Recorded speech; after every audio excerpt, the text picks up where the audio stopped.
జగన్ లాగా ఉంటే అసలు జగన్ తిరగలిగేవాడా? రోడ్ల మీద తిరగలిగేవాడా? ఆయన నిజంగా ఎంతో చాలా వరకు ప్రజాస్వామ్యాన్ని పరిరక్షించే వ్యక్తి. నేను కూడా ఆయనతో విభేదించాను.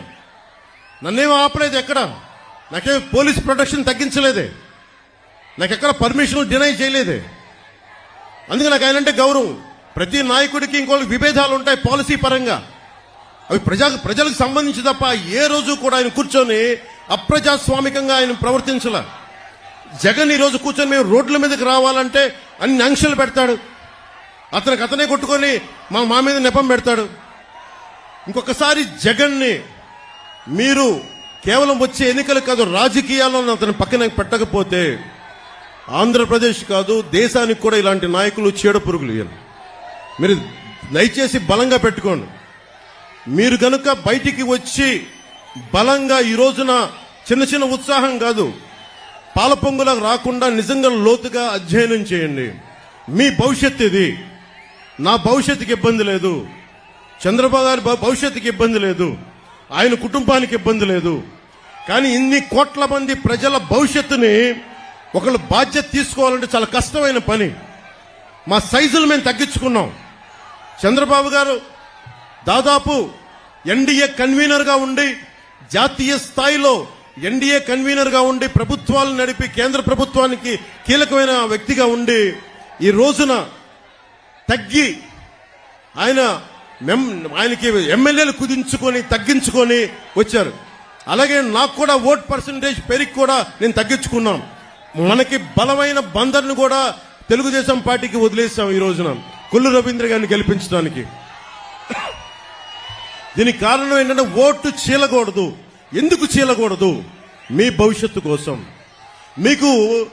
మీకోసం పనిచేసే వాళ్ళు కావాలి, రైతాంగాని కోసం నిలబడగలిగే వాళ్ళు కావాలి, మత్స్యకారుల కోసం నిలబడగలిగే వాళ్ళు కావాలి, అలాగే కూర్చోబెట్టే యువతకి ఉపాధి అవకాశాల కోసం నిలబడగలిగే వాళ్ళు కావాలి.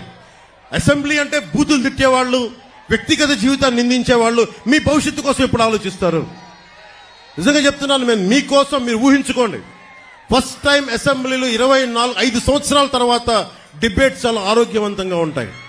రోడ్లు, మౌలిక వసతులు, కనీసం రోజుకి మనకి కనీసం కొన్ని బిందెలు నీళ్లు వచ్చేలాగా ప్రతి ఇంటికి ఇవన్నీ చేయగలం మేము కూర్చోబెట్టి. అందుకని మీ భవిష్యత్తు కోసం వచ్చాం ఈ రోజున. ఎవ్వరికి సరదా కాదు, ఇదంతా తగ్గించుకొని మరీ వచ్చాం. మనకి బందర్ ఎంపీగా మనకి వల్లభనేని బాలశౌరి గారు పోటీ చేస్తున్నారు గాజు గ్లాస్ గుర్తు మీద, కొల్లు రవీంద్ర గారు సైకిల్ గుర్తు మీద మనకి తెలుగుదేశం నుంచి పోటీ చేస్తా ఉన్నారు. జగన్కి ఏదైనా మాట్లాడితే మండదా అని మాట్లాడతారు. జగన్ నీకు ఎందుకు మండదు మేము చెప్తాం నీకు. జగన్కి రాయేసినందుకు చాలా మండిందంట.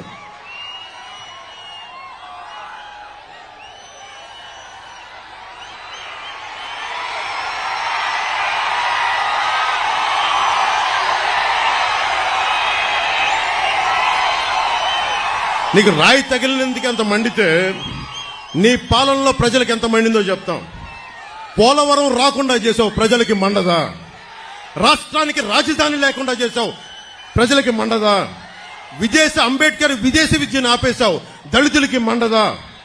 15 ఏళ్ల అమర్నాథ్ ని పెట్రోల్ పోసి చెరుకు తోటలో నాయకులు తగలబెట్టేస్తే వాళ్ళకి బెయిల్ ఇప్పించావు, దానికోసం ప్రజలకి మండదా?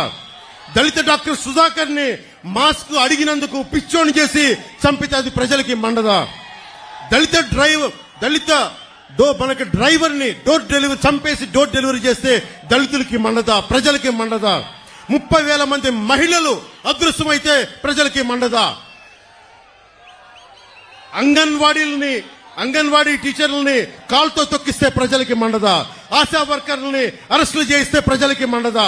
నిరంకుశతో నీ పాలన చూస్తే ప్రజలకి మండదా? అందుకే చెప్తున్నాం, కడుపు మండి ఉన్నారు జనం. ఈ రోజున అన్ని సర్వేలు దాదాపు 11 నుంచి 13 సర్వేలు మన ఎన్డీఏ కూటమి తెలుగుదేశం, జనసేన, భారతీయ జనతా పార్టీ 20 నుంచి 23 పార్లమెంట్లు మనం గెలుస్తున్నాం. జగన్ కి మొన్న అడుగుతా ఉన్నాడు, వై నాట్ 175, వై నాట్ 175 అంటున్నాడు. బందర్ నుంచి చెప్తున్నాం, వై నాట్ 15? 150కి వచ్చిన ఒక్కటి కొడితే 15 చాలు జగన్కి. 15 చాలు జగన్కి. మీరు ఆలోచించండి మీ భవిష్యత్తు కోసం. కులాలకి దాటి జగన్ కులాలను లేపుతాడు. చంద్రబాబు గారి సామాజిక వర్గం చేత తిట్టిస్తాడు. నన్నేమో నా సామాజిక వర్గం చేత తిట్టిస్తాడు. ప్రతి ఒక్కరిని వారి వారి కులాల చేత తిట్టిస్తాడు. ఇక్కడున్న ఈ ఆకు రౌడీ ఎమ్మెల్యేని అడుగుతున్నా, నేను నీ కులం అయితే నీకు నోరు అలుసా? నీకు మేము కాపు అని చెప్పి బూతులు తిడతావా? నువ్వు ఏమనుకోలేదు, బలుపు అనుకోవాలా? ఏమనుకో